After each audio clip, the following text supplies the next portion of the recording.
Assalamualaikum warahmatullahi wabarakatuh. Bismillahirrahmanirrahim. Alhamdulillahirabbil alamin. Wassalatu wassalamu ala asyrafil anbiya'i wal mursalin wa ala alihi wa sahbihi wa man tabi'ahum bi ihsanin ila yaumiddin. Amma ba'd. Alhamdulillah, syukur kepada Allah Subhanahu wa taala. Takbir Allah sejak azali. Allah Ta'ala dahulukan, Allah Ta'ala jadikan kita bersama-sama sambung belajar ataupun ulang kaji ilmu tauhid khasnya dan ilmu agama yang lain amma. Seperti biasa, kita mulakan dengan wirdul Imam Ali ibn Abi Bakr As-Sakran daripada kitab Syawarikul Anwar dan juga kitab Barzanji. A'udzu billahi minasyaitonir rajim. Bismillahirrahmanirrahim. Allahumma inni ihtattu bidarbillah tuluhu ma sya'allah kufluhu la ilaha illallah babuhu Muhammadur Rasulullah sallallahu alaihi wasallam saqafuhu la hawla wa la quwwata illa billah al-aliyyil azim. Ahata bina min bismillahirrahmanirrahim.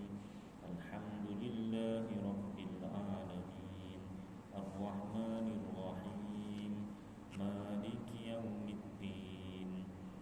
Iyyaka na'budu wa iyyaka nasta'in. Ihdinas siratal mustaqim.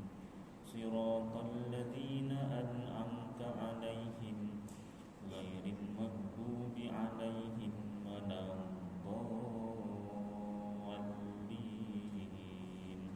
Amin. Surun surun sur. Allahu la ilaha illa huwal hayyul qayyum. La ta'khudhuhu sinatun wa la nawm. Lahu ma fis samawati wa ma fil ard. Man dhal ladzi yashfa'u indahu illa bi idnihi. Ya'lamu ma baina aydihim wa ma khalfahum.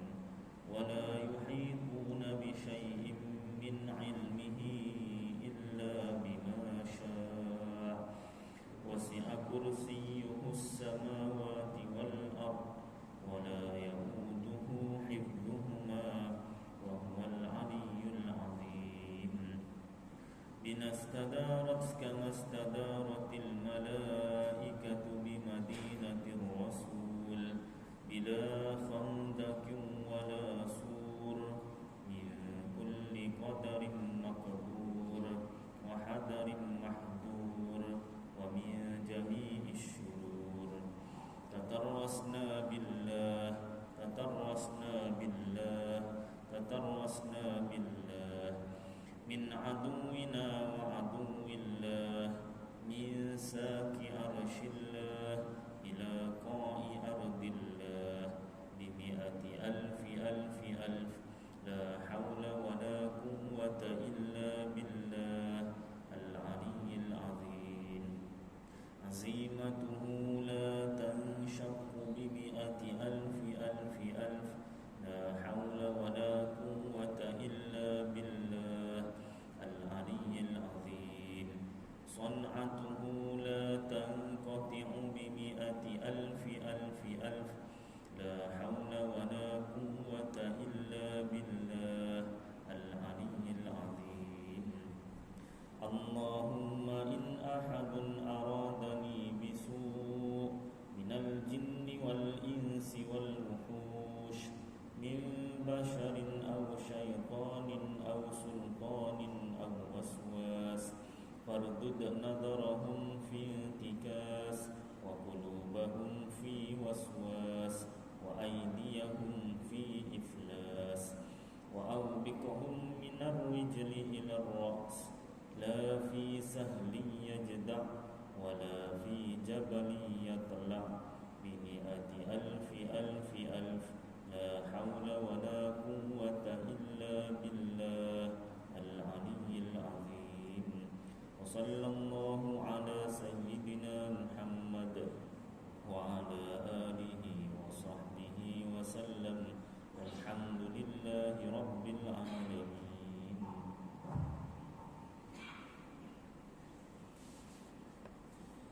Yang berusaha Tuan Pengerusi Masjid Kampung Pokok, yang dihormati Tuan Timbalan Pengerusi Masjid, yang dihormati Barisan ADK Masjid, yang dikasihi Tuan-Tuan Imam, Tuan-Tuan Bilal, Muslimin Muslimat yang dirahmati Allah Subhanahu Wa Taala. Baik, kita sambung kitab Aqidatul Najid fi Ilmi Usuluddin bagi Syekh Zainul Abidin bin Muhammad Al-Fattahi. Asalnya kitab Matan Ummul Barahid oleh Imam Sanusi, disyarahkan dalam tulisan Jawi, kemudian dialih tulisan ke tulisan Rumi. Muka surat 51, kita masuk pada perbahasan mukhalafatuhu ta'ala lil hawadith. Sementara saya ingat, sebelum kita teruskan, saya nak memperingatkan ajalah, mungkin tuan-tuan dah belajar, mungkin lupa. Jadi saya tadi masuk masjid lambat sikit.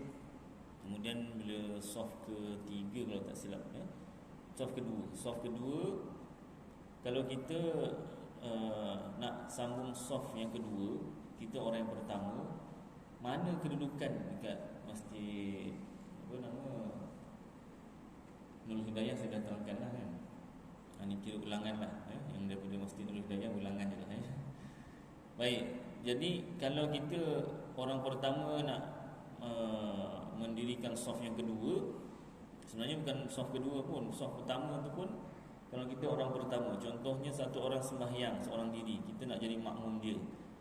Ni maklumlah, biasanya kita akan berada di sebelah kanan, kita lelaki, makmum kita lelaki, kita di sebelah kanan belakang sedikit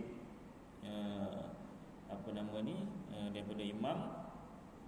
Yang penting tumit kita tak lebih daripada tumit imam lah, tidak melebihi ke depan daripada imam. Baik, kalau bermula daripada imam makmum yang kedua, makmum yang kedua nak masuk, maka itu pun saya rasa maklum, berdiri di berdekatan dengan makmum yang kedua, kemudian kita takbir kuat ataupun takbiratul ihram dulu, baru kita tepuk bahu makmum, yang bahu imam. Boleh juga makmum pun boleh, imam pun boleh. Kalau kita tepuk bahu imam, ini kita makmum yang kedua ni, tuan-tuan bayangkan je lah, sebab bapa putih kat sana, bayangkan je lah, macam kenal, mungkin kawan masa juga mesti juga, tak tahu mesti. Baik, landuk dia serupa kat dia. Baik, ni, tuan-tuan bayangkan je lah, jadi imam, kalau macam ni lah, imam, ni makmum pertama, bukan ni kan. Jadi kita makmum yang ketiga ni, cara pertama kita berdiri sebelah kiri imam, kemudian Allahu Akbar tepuk bahu imam. Maka imam ni dia ke depan, dia ke depan. Depan jalan 2 langkah lah, atau jangan sampai lebih daripada 2 langkah. 1 berhenti, ataupun boleh juga 1, 2 berhenti, 1, 2 berhenti. Jadi makmum rapat, makmum tadi kat kanan kiri rapat. Makmum pun bergerak tu kaki 1, 2 berhenti. Kalau rapat dah lah kan. Yang daripada sini 1, 2 berhenti. Yang sampai 3, 1, 2, 3 macam kawan. 3 ni dah batang lah. Pasal pergerakan besar. Itu secara pertama. Cara kedua, imam ni makmum kedua, dia tepuk bahu makmum yang kedua tadi, tapi panjang sikit lah, ataupun kat sini boleh juga, tapi tak sampai mana tepuk bahu makmum. Takbir kuat sikit lah, takbir imam kuat sikit, Allahu Akbar kan. Ini makmum yang sedang sini, belakang lah, tunggu 1, 2. Kalau tak sampai lagi 1, 2. Baik, yang saya nak tegur tadi tu, kalau dia dah dua imam, makmum yang ketiga. Makmum yang ketiga apa nama ni, dia nak pergi sebelah mana, kanan ke kiri. Baik, yang tadi tu saya beritahu lagi. Makmum yang pertama belakang imam, makmum yang kedua sebelah kanan imam. Kanan sedikit lah, jangan lupa kanan. Tuan-tuan, ini imam saya bilangkan, ini makmum pertama betul belakang imam, makmum kedua sebelah kanan makmum yang pertama. Nanti kalau makmum yang ketiga datang, dia di mana? Sebelah kiri makmum yang pertama tadi. Makmum yang keempat sebelah kanan makmum yang ketiga. Makmum seterusnya sebelah kiri, seimbang. Tapi dudukannya sebelah kanan. Tapi belakang imam tu makmum yang pertama tu belakang imam tu. Jadi kalau yang situasi dia di sini, makmum yang kedua tadi kan, dia stay kat situ, di belakang tu lah. Jadi yang ni dapat pahala lebih sebab dia tidak ada imam. Macam mana? Dia lambat dia dapat pahala. Dia dapat pahala dekat dengan imam, tapi dia lambat. Yang ni dapat pahala cepat. Ada lah masing-masing pro and contra. Baik. Kalau soft yang kedua pula, Biasanya nampak, minta maaf boleh lah soft yang kedua pula, ni makmum dah penuh soft pertama. Imam soft pertama, imam soft pertama dah penuh. Makmum yang pertama nak masuk soft yang kedua tu, yang afdal lah, kita afdal lah ni. Kalau kita sah, ujung sana pun sah juga, ujung sana depan pintu pun sah. Nanti ada cerita depan pintu. Jadi dia makmum yang paling afdalnya, kalau sempatlah masa, dia berdiri belakang imam, betul-betul tegaklah, bukan belakang imam betul. Imam makmum yang sebenar tak ada, belakang makmum yang belakang imam, tegak tu kan. Jadi kat sini dia yang pertama. Yang kedua nanti sebelah kanan, ketiga sebelah kiri, depan kanan balik. Dia kan seterusnya lah. Kalau ada makmum dia mula-mula dah sebelah kanan sekali dia diri, makmum yang kedua tu dia lupa ke, tak nampak imam tu, macam mana tak tahu. Tak apalah, mana dia nak sebelah sana ke apa, ikut yang sebelah kanan sekali ke, datang. Dia dah mungkin dia terlupa ke ataupun tak tahu kan. Dia kan, nanti makmum yang seterusnya jangan balik imam. Apalah, kan sana dah, sambunglah sana. Yang afdal belakang imam, jangan salahkan yang belakang imam. Tapi yang sana tu tak salah juga, cuma tak afdal lah. Dia penuhkan. Itu cara yang afdal lah, tuan-tuan. Baik, cerita yang depan pintu tadi, kalau ada setengah ulama kata sembahyang berjemaah tu lebih afdal daripada merapatkan saf. Jadi kalau kita masuk-masuk saja masjid, katalah dah sampai peringkat imam dah nak bersalam, dah tahiyat akhir. Ini kalau daripada pintu jalan ke sini, bersalam dah imam dah, tak sempat dah jadi makmum. Jadi tapi kalau masuk je pintu, daripada situ sembahyang terus jadi makmum, sempat berdiri kat situ jadi makmum, masuk berjemaah kat pintu tu lebih afdal daripada dia berjalan ke sini tak sempat jadi makmum. Itu setengah pendapat ulama lah. Baik, itulah sedikit ingatan ataupun ulang kaji lah. Mungkin kita dah belajar, lupa dan sebagainya. Baik, sambung. Mukhalafatuhu ta'ala lil hawadith, dan keterangannya. Dan kata musannif, kata pengarang kitab Umul Barahin, iaitu Syekh Sanusi, wa mukhalafatuhu ta'ala lil hawadith, artinya yang keempat daripada sifat yang wajib bagi Allah Ta'ala itu mukhalafatuhu ta'ala lil hawadith. Artinya apa? Itu bahasa Arab, bahasa Melayunya bersalahan. Bersalahan ni apa maknanya nanti diterangkan. Bersalahan Allah Ta'ala bagi segala yang baharu. Artinya diterangkan lagi bersalahan itu apa? Tiada bersamaan ataupun tak sama Allah Ta'ala bagi segala yang baharu. Segala ni maknanya semua. Yang baharu ni maknanya makhluk. Semua makhluk. Allah tak sama dengan semua makhluk. Point dia itu je, simple. Tapi kalau kita tak menghayati, tak mendalami, nanti ada apa nama ni pertelingkahan ataupun ada ajaran sesat yang kita boleh terpengaruh. Baik, maka diketahui daripada yang demikian itu menafikan jirim, menidakkan jirim. Allah Ta'ala tu bukan jirim. Jirim tu apa? Nanti kita belajar ciri-ciri dia, ulang kaji. Dan arad tu apa? Sifat. Jirim tu senang ceritanya objek lah ataupun benda. Arad tu senang ceritanya sifat. Dan kulliyah ni benda yang besar. Allah Ta'ala bukan benda yang besar. Ustaz, kan kita selalu sebut Allahu Akbar lepas sembahyang, takbiratul ihram Allahu Akbar, Allah Maha Besar. Azan Allahu Akbar, takbir intiqalat berpindah rukun Allahu Akbar.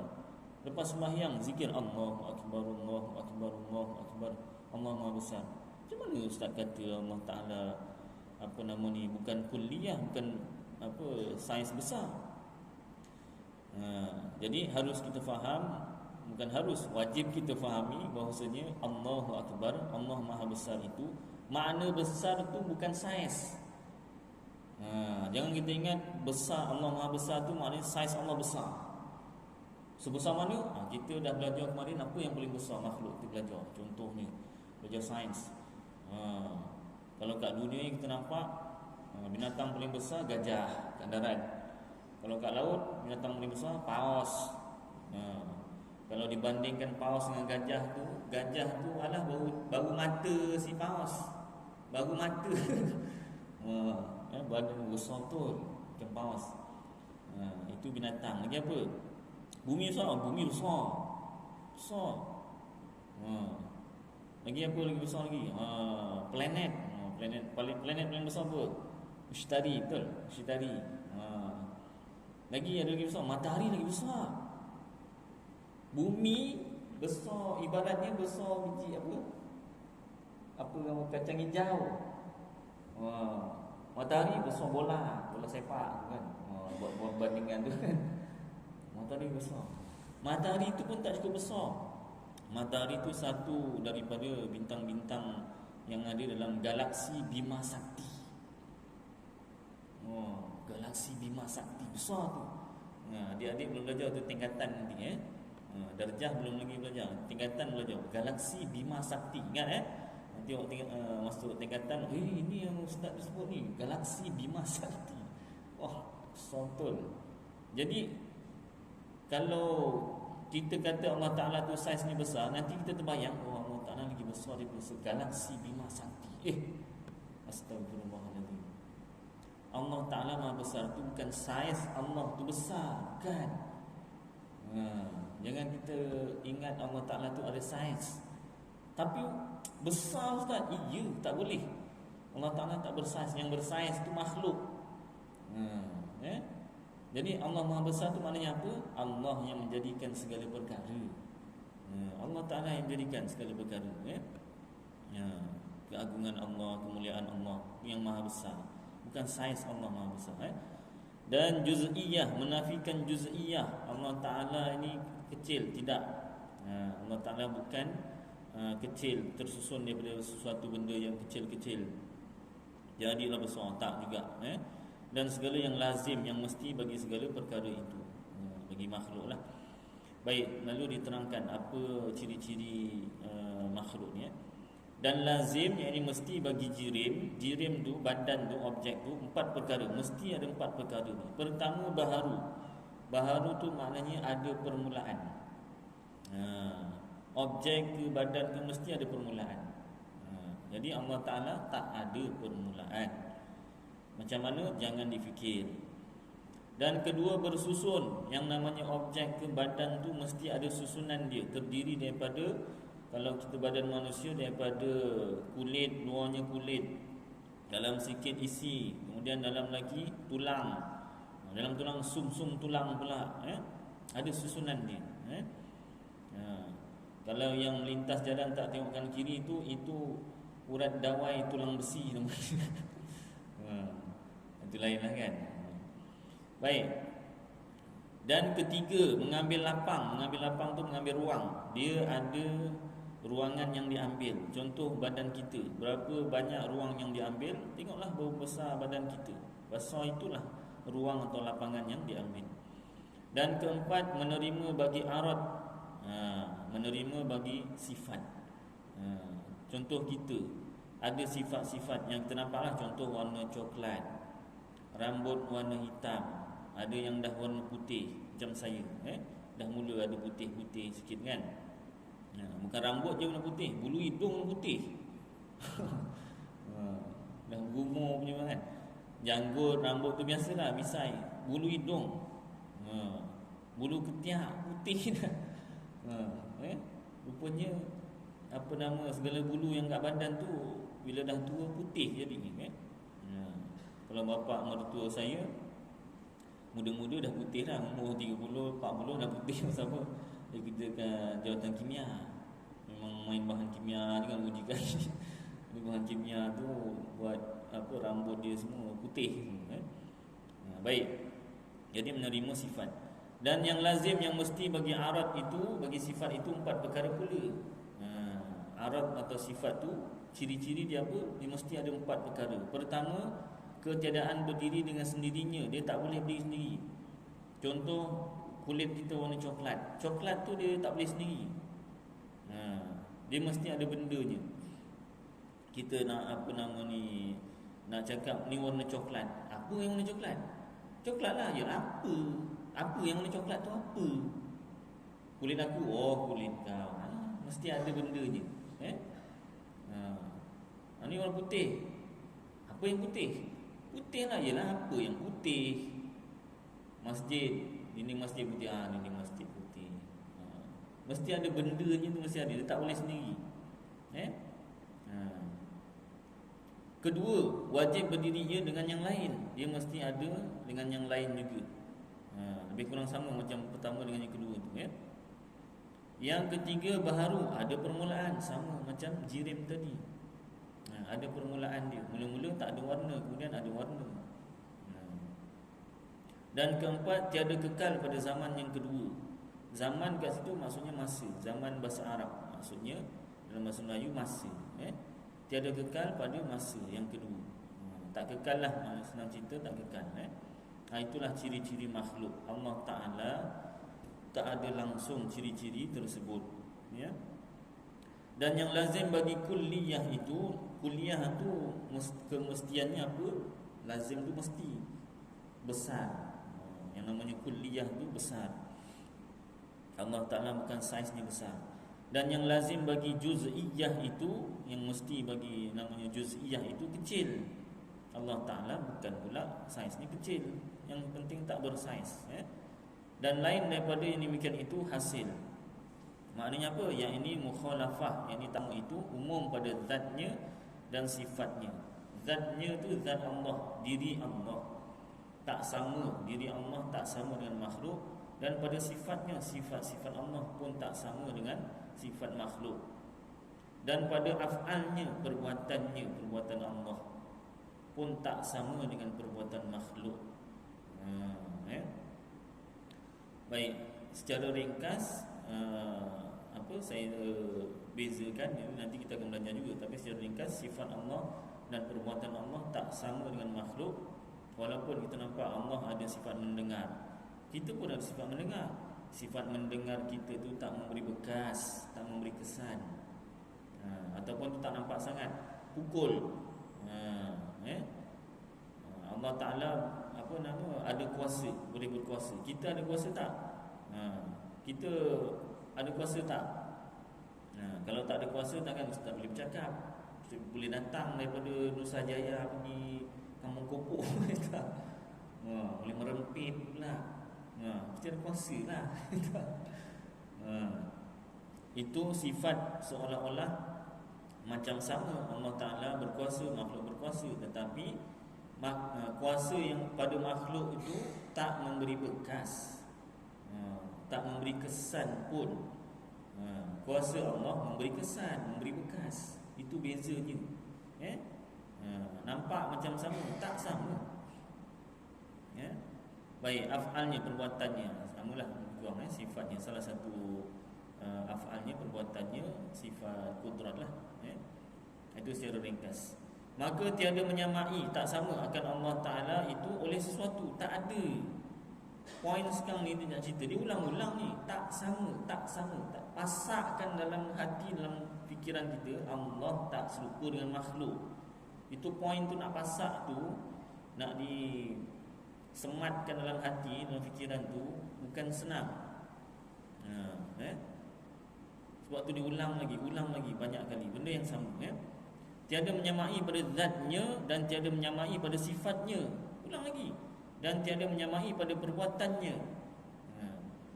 Kenapa diulang banyak kali? Sebab nanti ada ayat Al-Quran, kalau orang yang tak merujuk kitab tafsir, dia membaca Al-Quran dan ingin memahami apa ayat yang dibaca, tapi bukan cara yang betul. Cara yang betul rujuk kitab tafsir. Dia tak nak rujuk kitab tafsir ataupun dia tak tahu rupanya kena rujuk kitab tafsir, maka dia pun tengok terjemahan Al-Quran. Kalau dia pandai bahasa Arab sekalipun, dia terjemahkan sendiri Al-Quran tu. Nanti dia akan jumpa ayat-ayat yang mutasyabihat, ayat yang samar-samar, yang perlukan penjelasan lanjut, bukan sikit, panjang penjelasannya. Contohlah, bagi satu contoh, dari banyak, satu je contoh, iaitu wajhullah. Wa yabqa wajhu rabbuka dzul jalali wal ikram, dan kekallah wajah Tuhan kau dzul jalali wal ikram, yang mempunyai kemuliaan dan kemuliaan, ketinggian dan kemuliaan. Wa yabqa, dan kekallah wajhu rabbuka, wajah Tuhan kau. Ayat Al-Quran ada wajah Tuhan kau. Tapi kita dah belajar Allah tak serupa dengan makhluk. Sebab tu para ulama tafsirkan, ulama tafsirlah yang menafsirkan wajah Allah ni, muka Allah ni bukan maknanya wajah, bukan maknanya muka. Zat Allah, diri Allah. Wa yabqa, dan kekallah wajhu rabbuka, wajah Tuhan kau, diri Tuhan kau. Itu satu contoh. Baik, itu sebab bila kita dah belajar tauhid, bila kita kemudian baru kita belajar tafsir, barulah kita kenalah dia punya ilmu tu.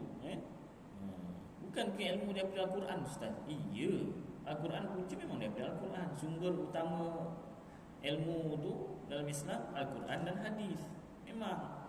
Tetapi kalau kita nak belajar memahami Al-Quran itu dengan pemahaman yang sebenar, tak dapat kita belajar daripada Al-Quran mentah-mentah.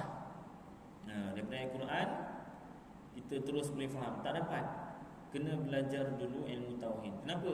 Sebab asalnya daripada Rasulullah SAW, wahyu itu disampaikan kepada sahabat, kemudian diterangkan oleh Rasulullah sendiri kepada sahabat, maka sahabat pun faham.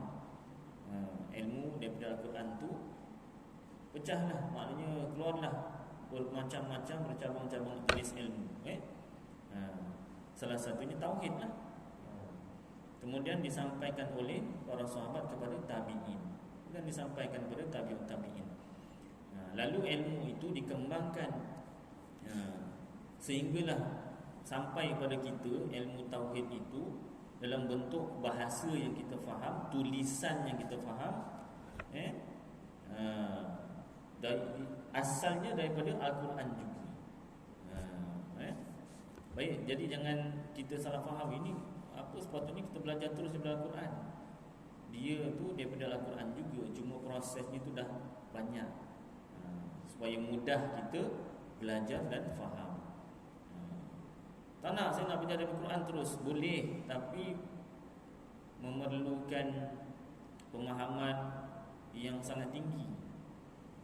Syaratnya tu pun rasanya kalau tak belajar ilmu lain tak cukup syaratnya. Nak memahami Al-Quran wajib ada 16 cabang ilmu. Jadi Rasulullah sendiri memang maklumlah, memang memilikilah 16 cabang ilmu tu, memahami Al-Quran tu, dan para sahabat juga. Kita tak payahkan 16 cabang ilmu. SPM aja, tengok SPM. Apa nama ni, tengok result SPM sudahlah. Pencapaian kita. 16 cabang ilmu tu dia bukan setakat kita belajar menguasai. Kalau exam 100% tak boleh gagal. Barulah boleh memahami Al-Quran sendiri. Ini SPM aja tak sampai 100. Nak dapat A+ tu ingat senang. A+ tu pun bukan sampai 100, dia 90 berapa dah dapat A+ dah. Itu pun tak sampai. Jadi ukur baju di badan sendiri. Macam saya ni SPM tak ada straight A pun. Berapa A je, 3A ke kan. Jadi belajar tu ikut cara, ikut kita punya tahap kefahaman lah. Belajar daripada ilmu tauhid, barulah dapat memahami ayat Quran yang wajhu rabbuka dzul jalali wal ikram tu. Baik, sambung Penting tuan-tuan saya terangkan ni, walaupun dah banyak kali terangkan, sebab ramai orang yang menekankan ni kita nak kembali kepada Quran Sunnah, kembali ke Quran Sunnah. Betul. Habis kitab ni tak kembali Quran Sunnah ke? Ni kitab-kitab para ulama ni tak ikut Quran Sunnah ke? Sampai dilontarkan slogan kita nak kembali ke Quran Sunnah. Seolah-olah para ulama ni tak ikut Quran Sunnah. Hati-hati tuan-tuan, slogan dia tu nampak macam betul, tapi tujuan dia tu supaya kita tak mengikut para ulama. Tak mengikut para tafsiran para ulama. Hati-hati. Baik, sambung. Artinya tiada zat suatu itu seperti zat Allah Ta'ala, seperti diri Allah Ta'ala. Kerana zat Allah itu, diri Allah itu bukan daripada jenis nur. Allah Ta'ala itu bukan cahaya. Saya pernah cerita sini kat sini kan, masjid ni. Masa saya kecil, saya pernah tengok cerita entah drama ke apa, dia gambarkan Allah Ta'ala tu alif lam lam ha warna putih waktu malam. Lepas tu ada suara, a'udzubillahi minasyaitonirrajim. Garau suaranya. Bismillahirrahmanirrahim. Dah garau, ha pedas ni jadi ha bulan. Kan? Nak gambar, nak garau kan tu, nak kenakan seolah-olah Allah Ta'ala macam tu. Tapi sekarang dah tak ada dah. Saya pun lupa cerita apa, dah lupa kecil masa tu kan. Masa kecil dulu tak tahu apa-apa lah, dah belajar masa kecil pernah tengok salah kan. Dia nak gambarkan Allah Ta'ala tu alif lam lam ha warna putih bercahaya waktu malam. Macam cahaya ni kan. Alif lam lam ha terang kan. Boleh Allah Ta'ala tak serupa dengan nur, cahaya. Bukan. Allah Ta'ala bukan cahaya. Dan bukan zulmah, bukan juga gelap. Habis apa? Jangan difikir. Yang wajib kita percaya tak serupa dengan makhluk je. Ini penerangan. Dan tiada jenis langit. Allah Ta'ala bukan langit.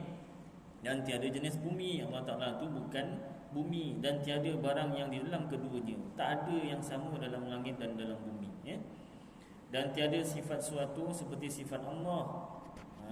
Sifat makhluk tak ada pun yang sama dengan sifat Allah. Kerana sifat Allah itu qadim. Sifat Allah qadim, yakni tiada permulaan. Sifat makhluk ada permulaan. Contoh apa nama sifat kita warna coklat ni kan. Masa baby putih, warna coklat.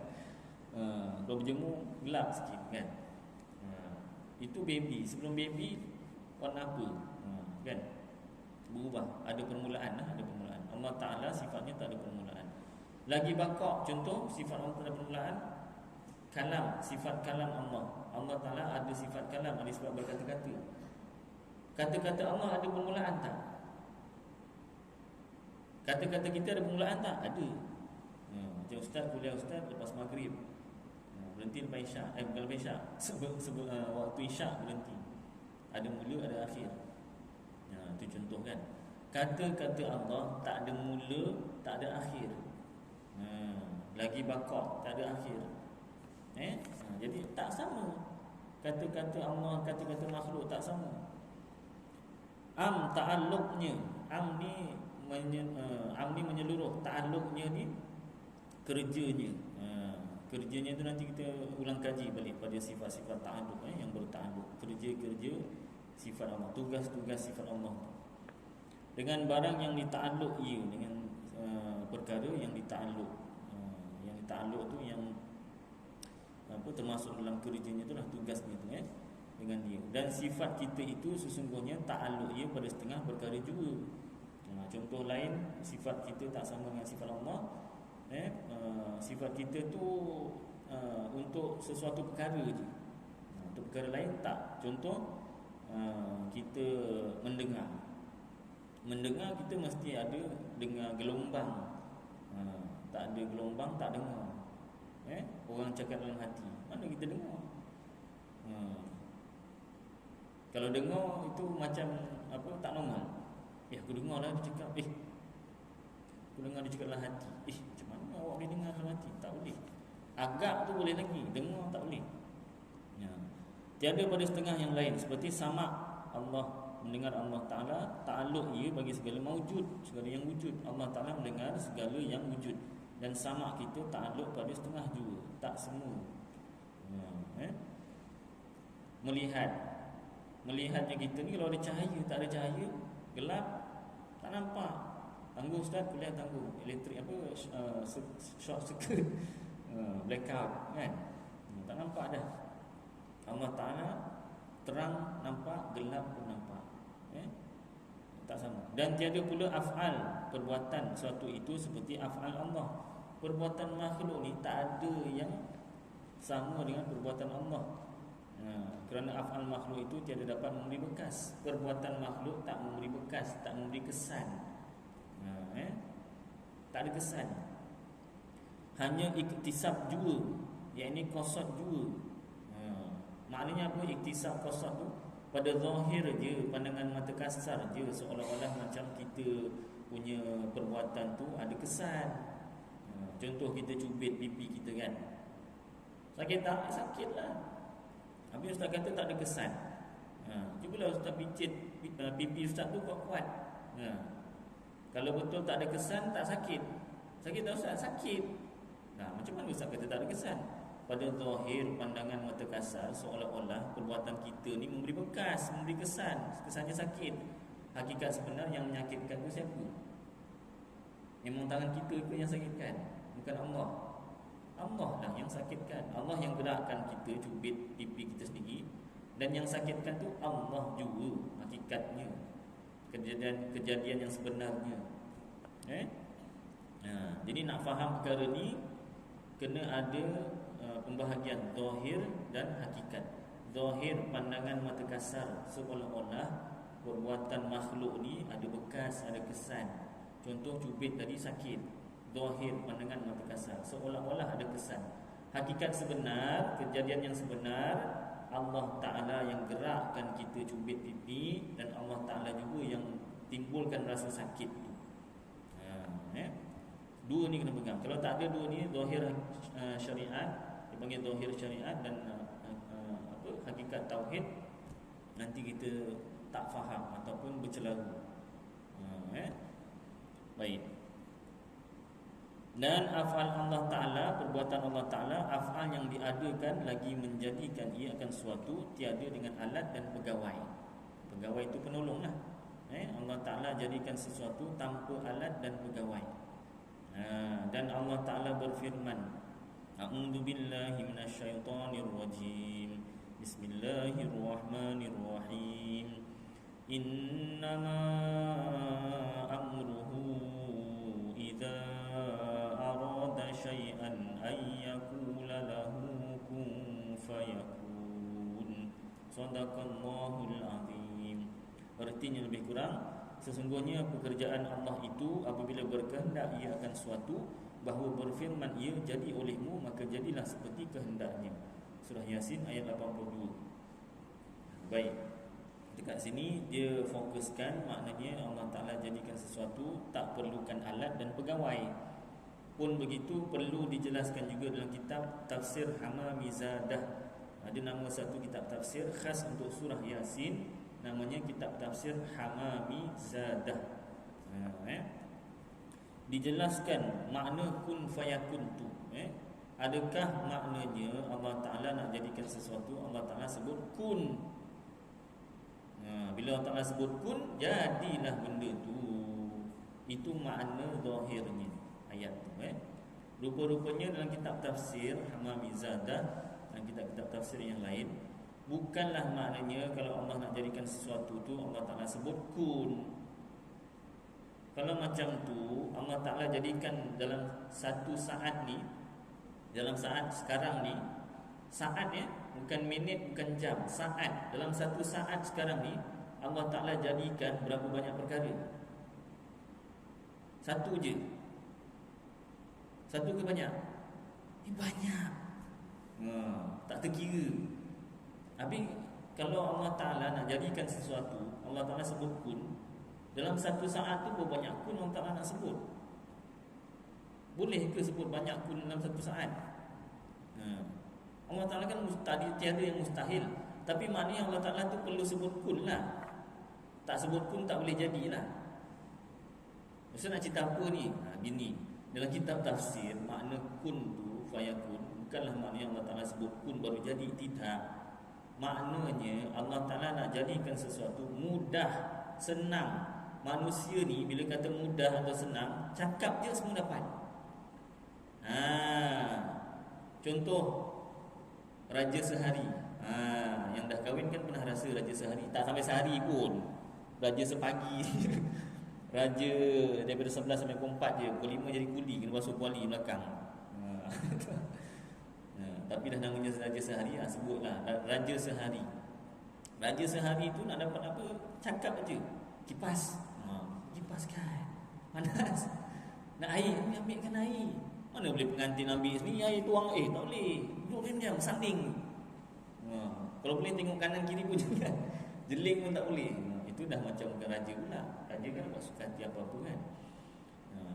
Nak buat contoh lah, ataupun kalau tak kena contohnya, raja lah. Jadi raja nak dapat apa-apa cakap je dapat. Better nak sekian dapat, better nak sekian dapat. Bukan dia sendiri ambil, bentar datang ambil. Better nak sekian ambil. Dayang-dayang apa semua tu, pengawal-pengawal tu yang tolong ambilkan.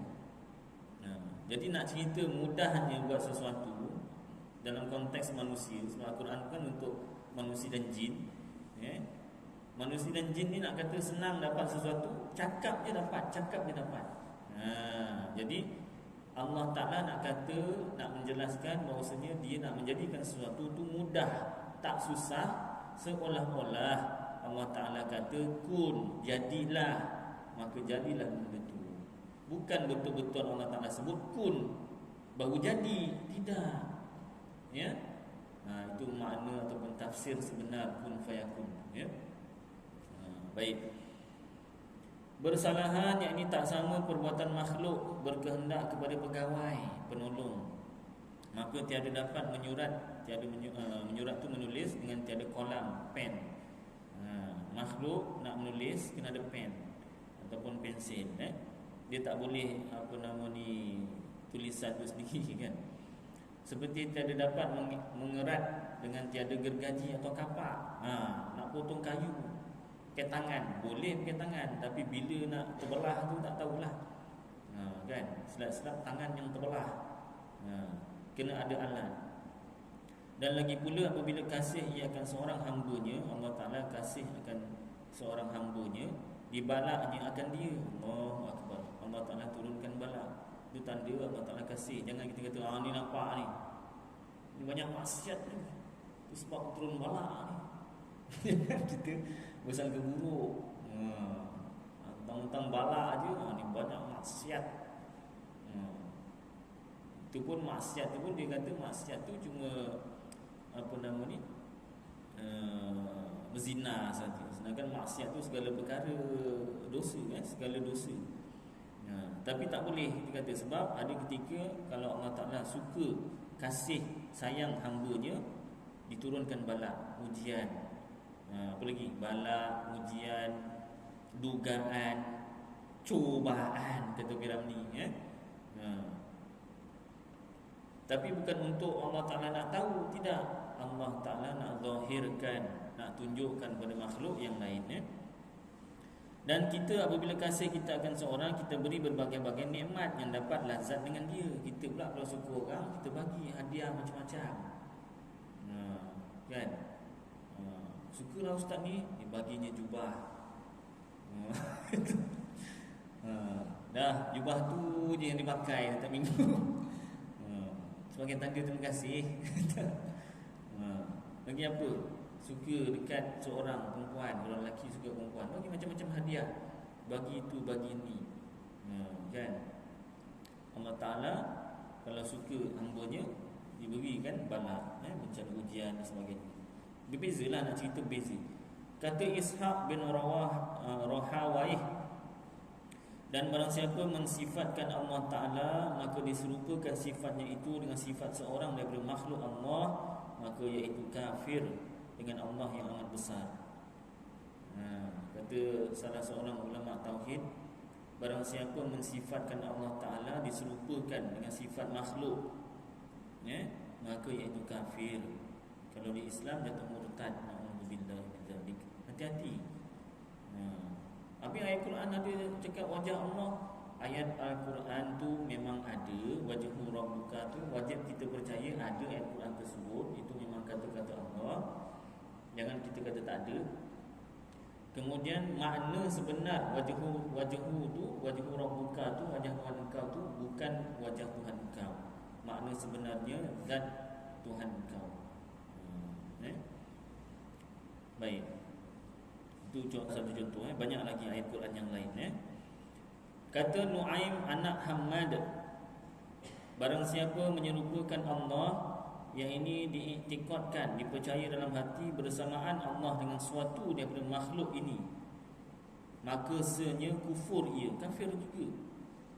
Ini kata ulama yang lain pula. Dan barang siapa ingkar ia akan barang yang mensifatkan Allah dengan dia akan dirinya, maka senya kufur ia. Siapa-siapa ingkar pula apa yang Allah Ta'ala sifatkan dirinya pun kufur juga. Kalau macam tu ayat Quran tadi kan Allah Ta'ala juga yang kata dirinya wajah Rabbuka, kan kata-kata Allah juga. Kenapa kita nak menafikan? Kan ni menafikan sifat Allah yang Allah sifatkan dirinya jadi kufur. Habis ayat Quran yang lain, walam yakul lahu kufuwan ahad, itu pun kata-kata Allah Ta'ala juga, firman Allah Ta'ala juga. Dia mensifatkan dirinya tak serupa dengan yang lain. Walam, dan tidaklah yakun ada lahu baginya, yang ini Allah, kufuwan, contoh, ahad, sesuatu pun. Dua-dua ayat Al-Quran, dua-dua kata-kata Allah, dua-dua Allah Ta'ala mensifatkan dirinya. Tetapi ayat Quran ini dua-duanya betul, tapi makna ayat Al-Quran yang tadi itu wajah Rabbuka, wajah Tuhan engkau, ditafsirkan dengan ayat Quran walam yakul lahu kufuwan ahad. Allah Ta'ala tak serupa dengan sesuatu pun. Jadi wajah Rabbuka sesuai dimaknakan dengan zat Allah, bukan wajah Allah. Dah masuk isyak tuan-tuan. Wallahu a'lamu bissawab. Mudah-mudahan apa yang kita baca bersama jadi manfaat untuk saya dan tuan-tuan, hendaklah kita amalkan dan sampaikan insya-Allah. Aqulu qawli hadza wa astaghfirullahal azim li wa lakum wa lisairil muslimin wal muslimat wal mu'minin wal mu'minat fastaghfiruh wa ya fawzal mustaghfirin wa ya najatat taibin. Wa sallallahu tabaraka wa ta'ala ala khairi khalqi sayyidina wa maulana Muhammad wa ala alihi wa sahbihi wa baraka wa sallam. Subhana rabbika rabbil izzati amma yasifun wa salamun alal mursalin walhamdulillahi rabbil alamin. Taqabbalallahu minkum.